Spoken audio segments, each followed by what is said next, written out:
Hello viewers, Mk1 here. In this video I want to fix up an old kit, an old Jaycar kit. You can't buy these from Jaycar anymore, they just, they don't exist. Okay, I want to put this up on the tripod. Here's something I use if you're ever doing work and you want to use your phone. Buy yourself one of these selfie sticks and pull that adapter off, and then you can put the adapter up on a tripod. Just pop that up there. It's the same screw fitting. You can put that on there and hold your phone in place. So I've got a nice large box here. I've got all the replacement components I could possibly need. Quick trip to Jaycar with the board in hand, and I got all the bits I need. I was thinking of replacing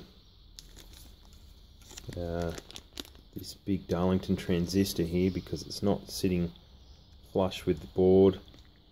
Probably do a bit of re-tinning on the board there because it's getting a bit sad looking on the tracks. Other than that, it should work. What's the state of charge of this guy? Where is my multimeter? There it is.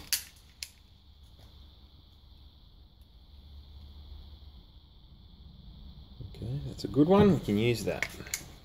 Let's turn the iron on.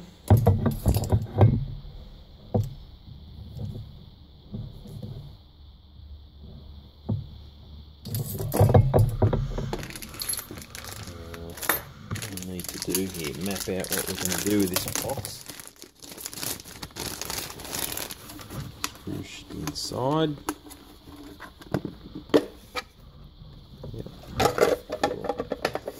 Thinking put the switch up this end, something like that. If you ever haven't drilled this stuff before, it's a good idea to run your drill on backwards. If you go too fast, as soon as it bites through this plastic, you can just crack the face of it.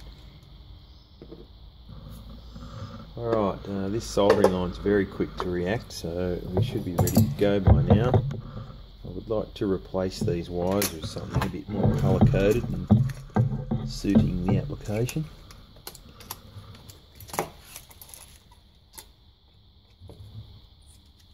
If you're removing old solder, a bit of new solder is always helpful.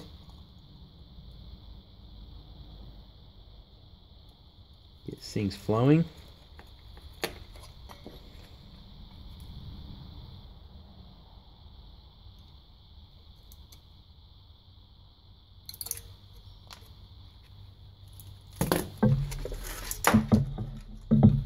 Dirty trick to get rid of solder blobs is you can just hold it on there and bump the thing on the bench.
Speed of the Dremel when you're cutting plastic is really important. In this case I've just heated it and sort of melted it.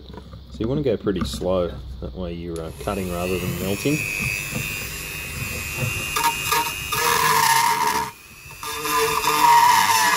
Oh, what a noise! Glorious!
I've tinned those wires so they didn't get all furry when I crushed them.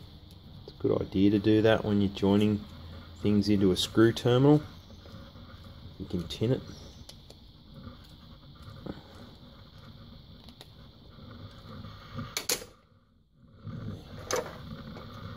So that's going to go up in there like that. On one side. So I've put wires in both ends now. I can install the switch and not be worried about accessing and putting those wires in to the switch once it's installed. Yeah, I want this laid out. That like that. Inside the box facing that way.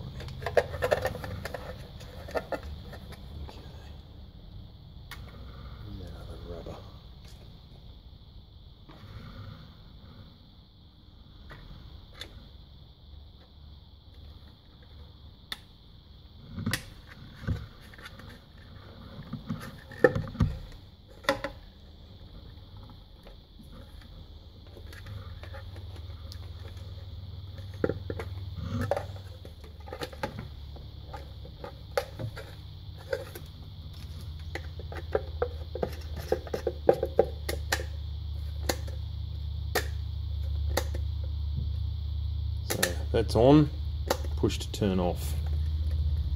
Nice safe switch. You just got to thump it to turn it off.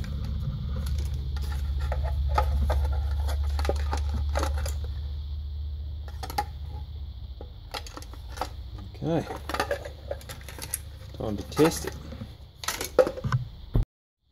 Okay, I've hooked up the terminals. That's in off. They're on the ignition coil. We'll hear a spark and a zappy noise if it's working. I'm just going to poke the leads with a chicken stick.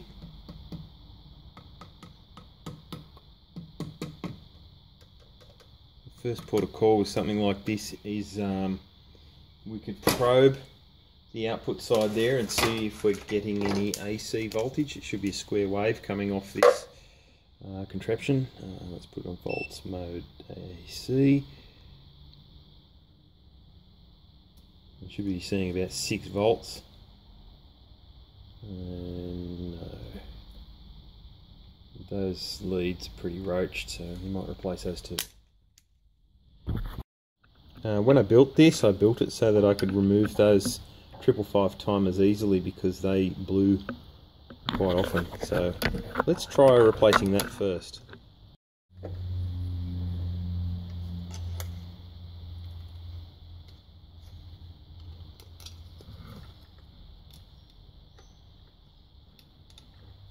Hold one out.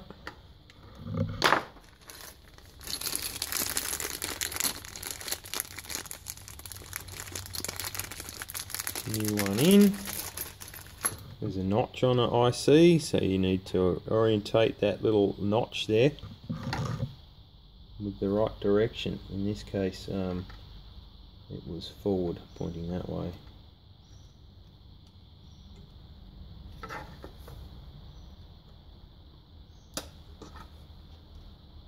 Okay, let's test it again.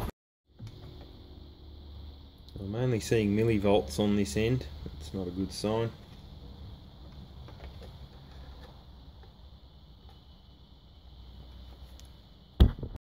Well, new fuse, new 555 timer.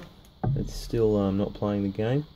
Let's put some fresh solder down on this. I'm going to replace this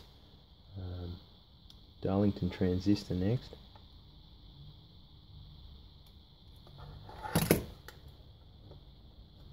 Now this is where a solder sucker would come in handy, but also that banging on the bench trick will work well here. So we can just heat it up, tap it on the bench, just hold it like that. This is cheap, sort of nasty way of doing it.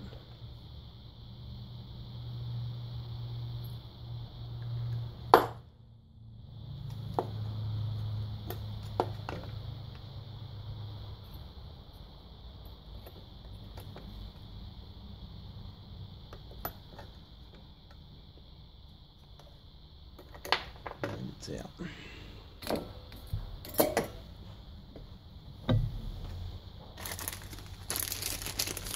Again, these things are indexed, so you need to be aware of that when you're installing them. They're longer on one end away from the pins, longer this side.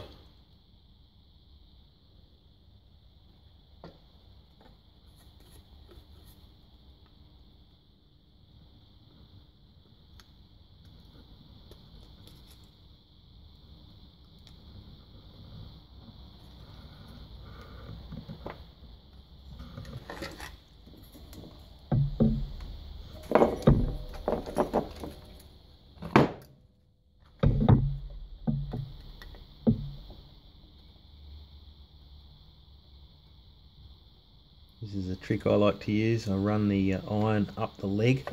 I'll give you something a bit closer look at that. Gives a nice neat solder joint. Takes away some of the excess that's building up on the spot.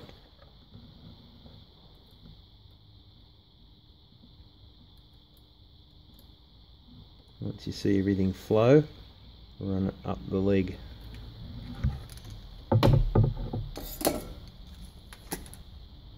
Where's me cutters? Cutters. Hello, cutters.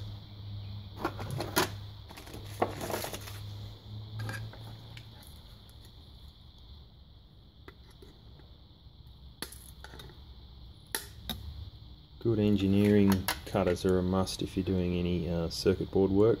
Gives you that nice flush cut. The can on these big transistors is an electrode. It's a great idea to make sure it's grounded properly.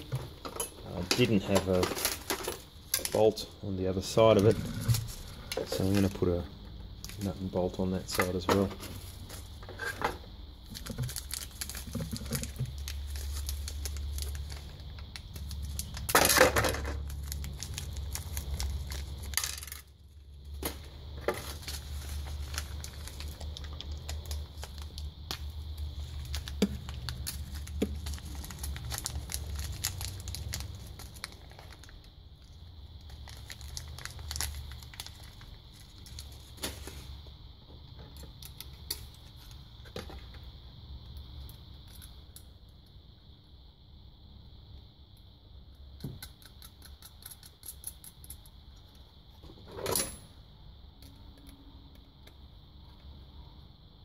Oh shit. What cracked? Can't have been too drastic.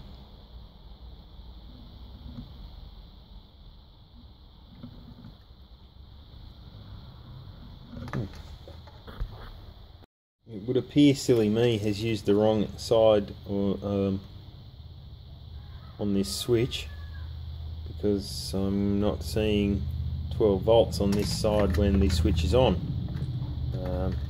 Turn the switch on. All I'm seeing is just millivolts, which is just the floating voltage in the air. So maybe it's all just down to that. I'll swap them over and see what. So when the switch is on, the one on the red side here is continuity, and the other side is when the switch is depressed. I'm getting continuity, and then when I pop it, it goes open circuit. So I can only switch one side, and that'll be the positive, which is normally what you do. I quite often use blue tack when I'm soldering.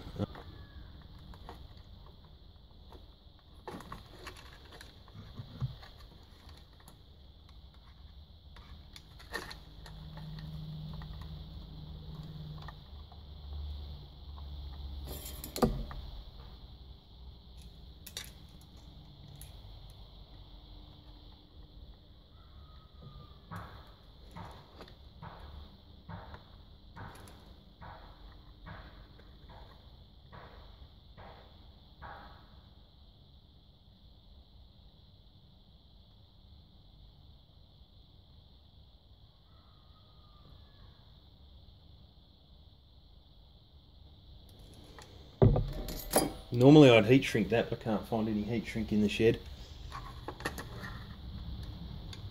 So I was going to go over it with a bit of liquid electrical tape. It's not a bad product. Obviously there's some drying time involved.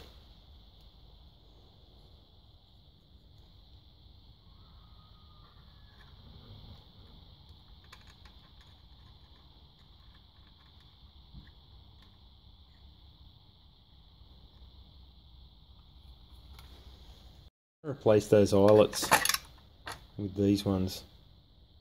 They're much better quality. I have to drill them out a bit so they'll fit over the tab, but they'll be a better fit. These are a bit loose.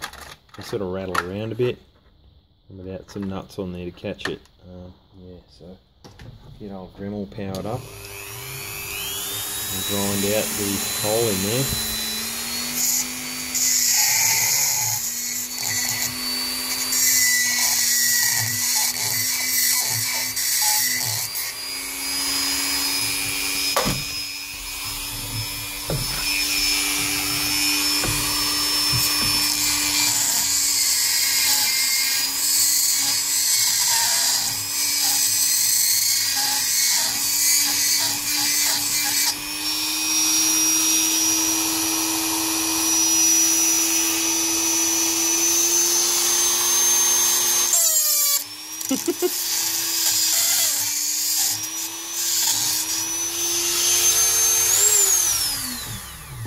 Quite often rev it up instead of turning it off.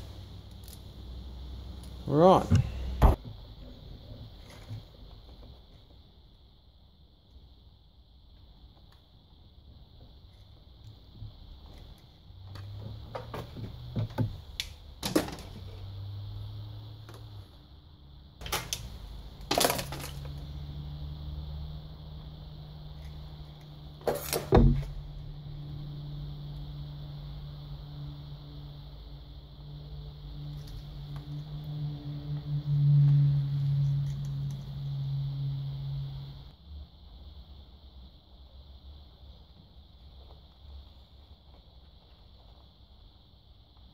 Okay.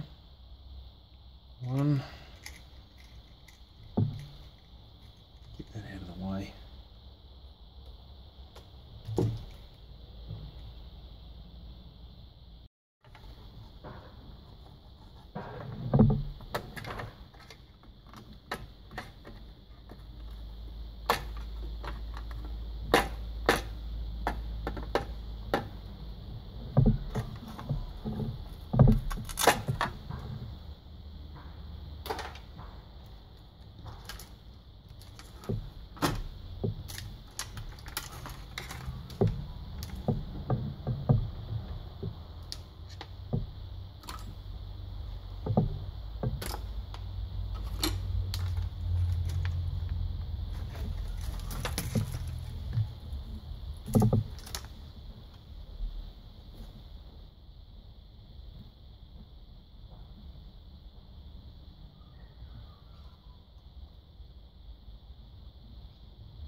I want to test that now, so I'm just going to pinch a bit of insulation off this here and use that, slide it over that joint there because I can't find any heat shrink.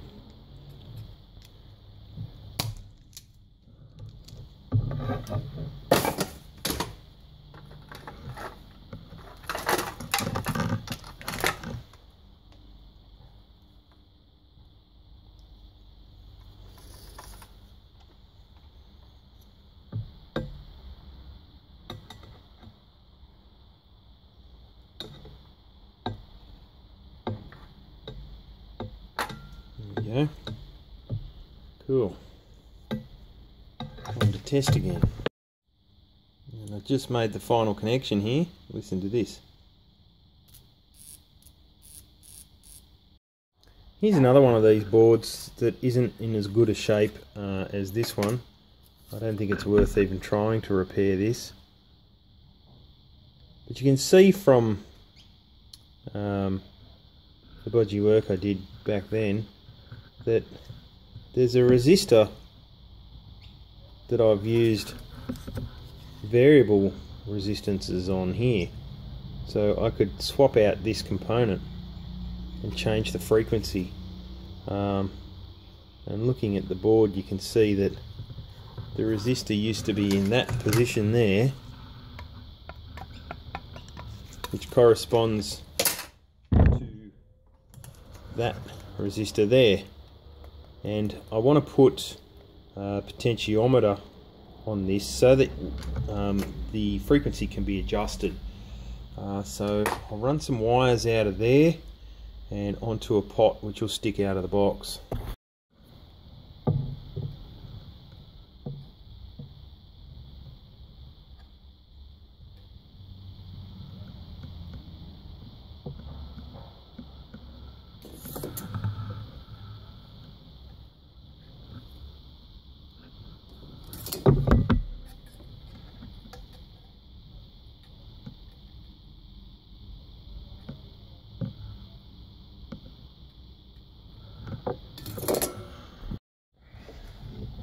I think the easiest way to do this is just to go straight onto the back side of the board here.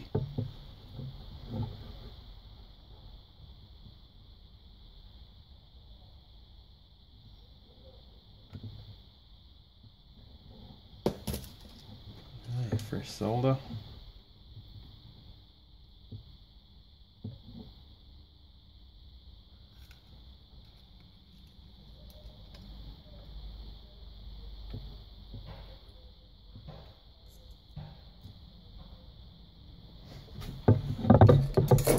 I have a 250k pot here, so I'm going to join that onto one side and to the wiper.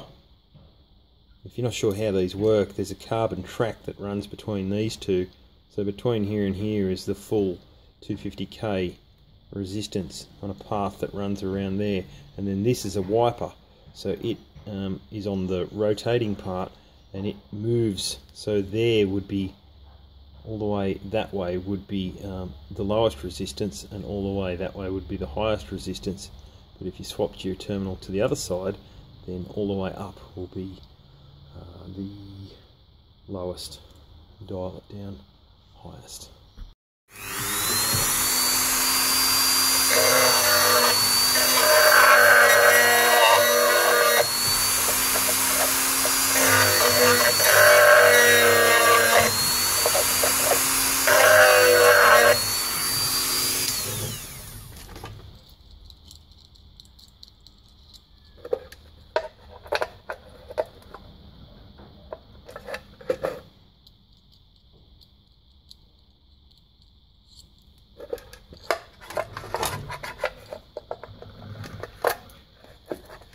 Yep, cool.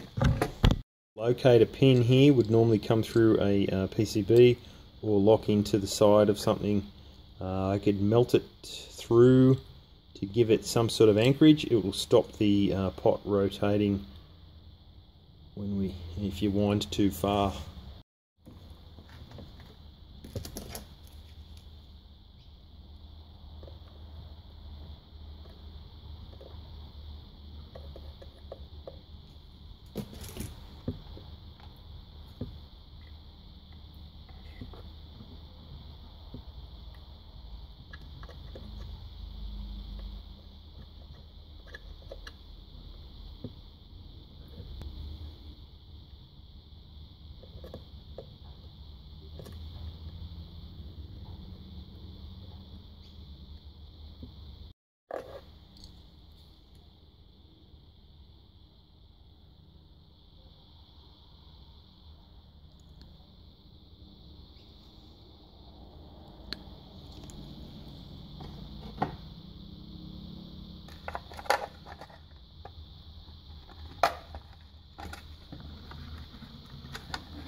can see that indexed notch there.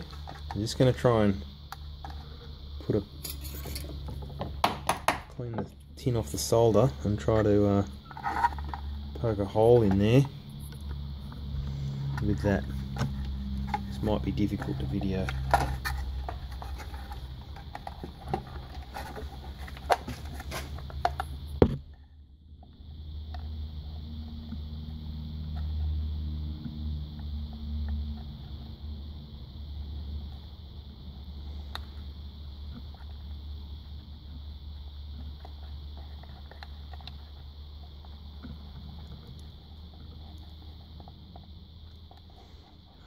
It's probably enough. I'll just shorten it so it doesn't press through as far.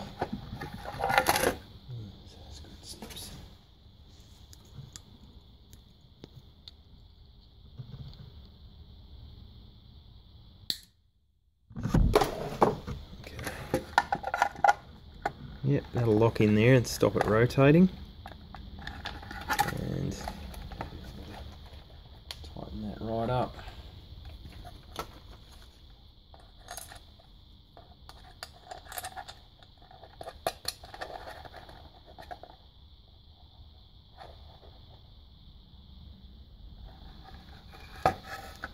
I haven't removed that resistor there, so this has now basically got another another resistor in parallel with that. I'll probably cut that because we can add more or less resistance without too much problem.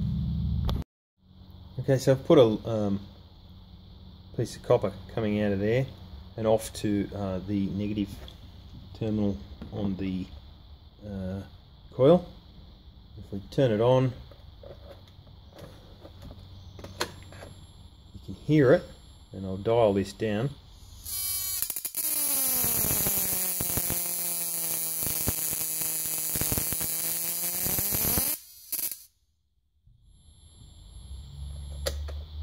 So we've got really good control over how high that frequency goes. Just bring it right down there and let's listen to the, oh look at that.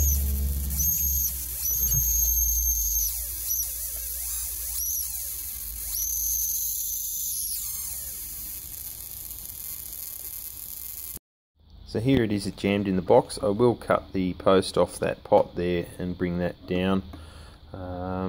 Let's see it running. This was designed as a Jacobs ladder kit, so I've put some rods on the coil there.